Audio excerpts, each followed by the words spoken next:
The people in charge of Fukushima Daiichi are looking into another leak at the nuclear plant. Officials with Tokyo Electric Power Company say contaminated water likely leaked from the containment vessel in the building housing reactor number 3. Officials say on Saturday, a camera installed on a robot took video of the water flowing through the first floor of the building. They said the stream was about 30 centimeters wide and was pouring into a drain.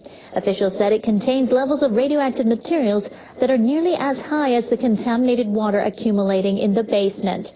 The water temperature is about 20 degrees Celsius, almost the same temperature as the water at the bottom of the reactor. TEPCO officials suspect the water used to cool melted fuel in the containment vessel may be leaking out. They're still trying to figure out the source of the problem and how to fix it. Now.org, the War and Peace Report. I'm Amy Goodman. We're broadcasting for the last of 3 days from Tokyo, Japan.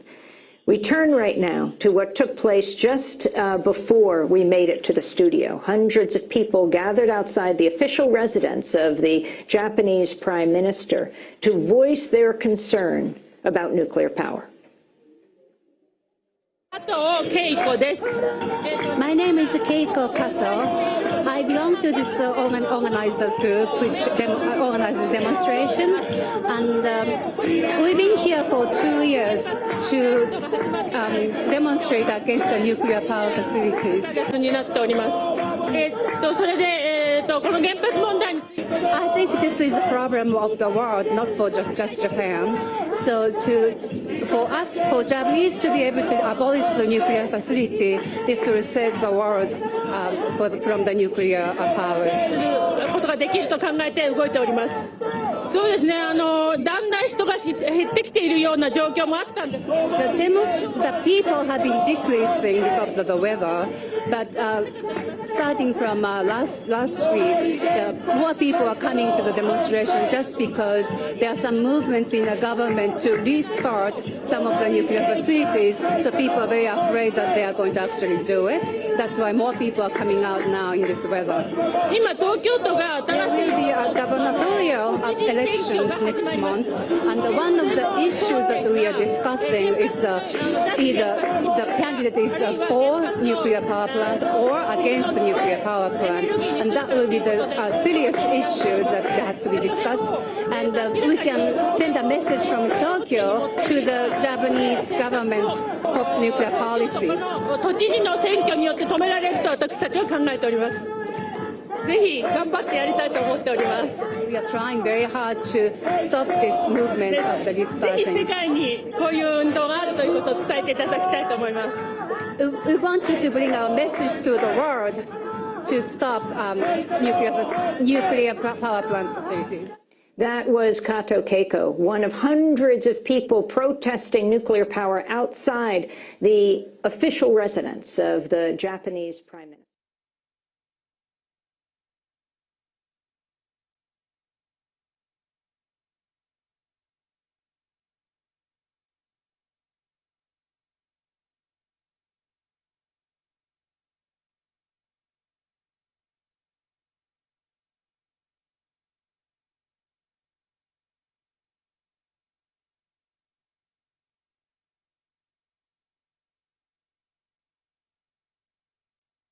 The U.S. Defense Department will conduct a health survey of the Navy personnel who took part in relief efforts during the March 2011 earthquake and tsunami in Japan. The House of Representatives passed a budget bill on Wednesday that mandates such a survey. The Senate is expected to pass the bill this week. The bill calls for the Pentagon to submit its findings to Congress by mid-April on those sailors who reported health problems after taking part in the relief efforts. It also asks for details on measures taken by the U.S. military to deal with radiation exposure. Some U.S. sailors, including crew members of the USS Ronald Reagan, have filed a lawsuit in a U.S. court against the operator of the Fukushima Daiichi nuclear plant. They claim they were exposed to radiation from the meltdowns at the plant and now have an increased risk of developing cancer. They blame Tokyo Electric Power Company for failing to provide accurate information about the nuclear accident.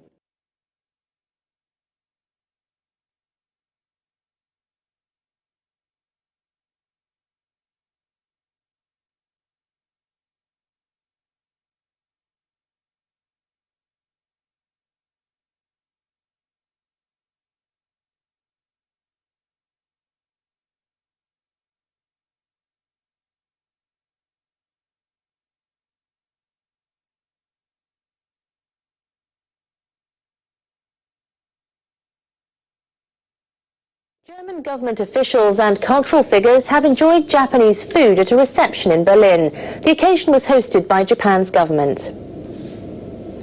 About 1,000 people attended the event on Friday. It follows the listing of Japanese cuisine and food culture as a UNESCO intangible cultural heritage last month.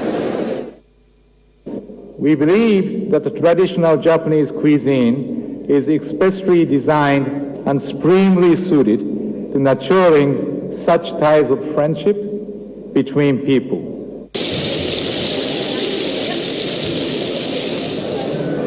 Long lines formed for dishes using Japanese produce, including hand-rolled sushi, sweets and buckwheat noodles.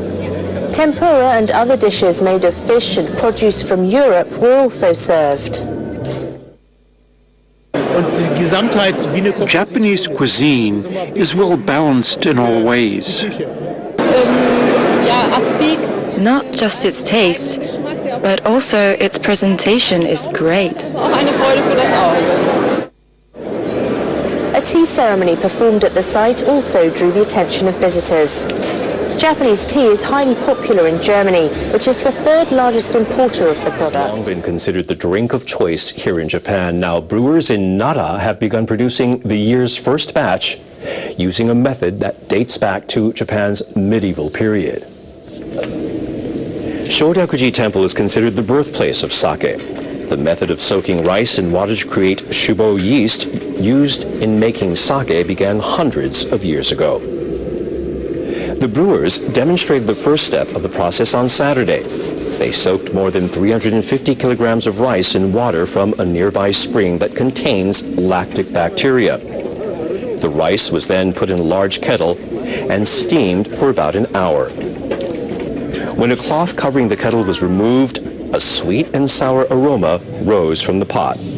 The steamed rice will then be put in spring water again to turn it into shubo. I can't wait for the final product. It's great. This traditional refined sake is tasty. It really makes the sake devotees want to come back here every year.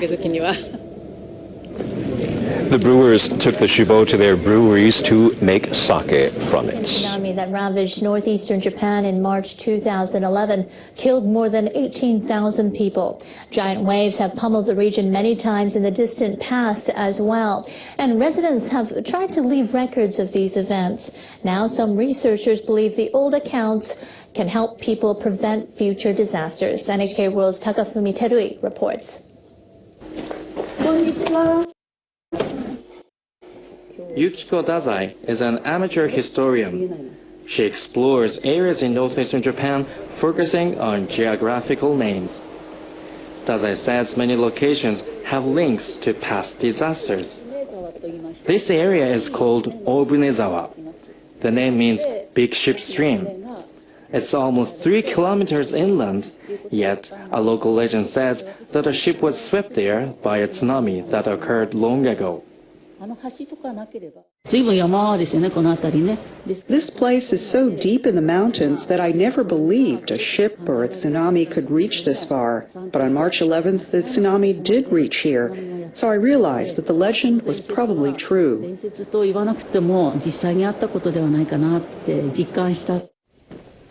Dazai says place names may hold messages from people living in the area centuries ago. She asks locals about these tales.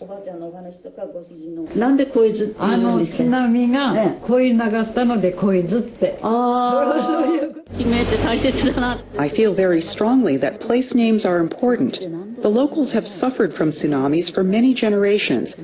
I think these names reflect their experiences. It's not only amateur historians that are studying the past for clues to dangers in the future. Researchers at a national university are digging into the archives to help them prepare for disasters. Last year, Tohoku University established the International Research Institute of Disaster Science. Historian Arata Hirakawa is the director. He studies all documents to see how people dealt with past disasters. The tsunami 2 years ago inundated the Sendai Plain. Hirakawa superimposes a map of the flooded areas over one from the 17th century. He found that the 2011 tsunami didn't affect the old main road and nearby villages. He says this knowledge could have helped lessen the damage from the disaster. It's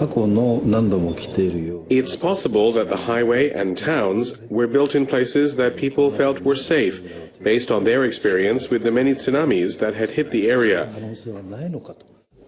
Hirakawa collaborates with other researchers specializing in the science of tsunamis. They are now looking at one that struck in 1611.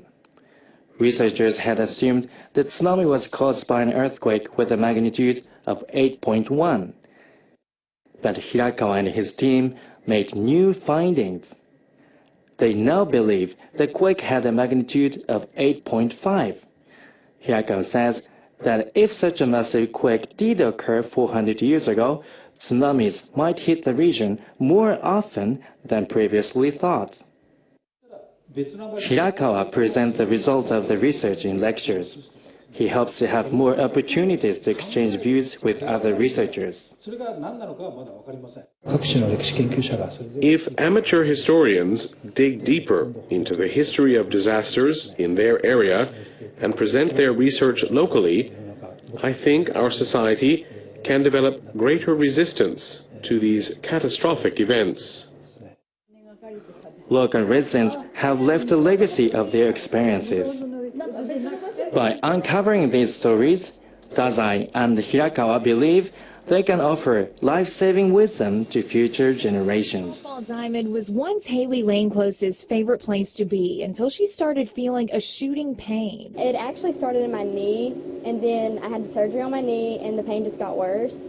It took a CT scan, computed tomography of Haley's hip to find the source of the problem. I thought maybe I just tore something, just an injury playing softball, I'm not sure.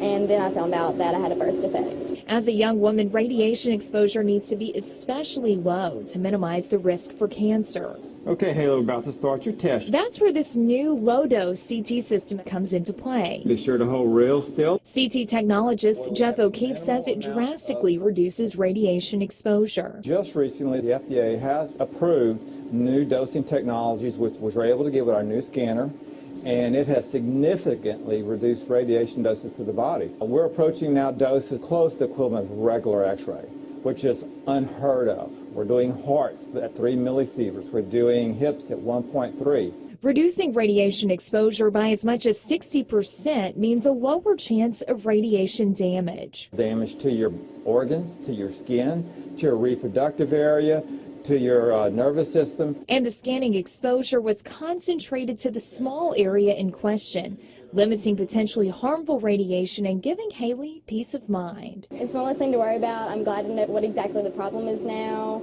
and it helped figure all that out.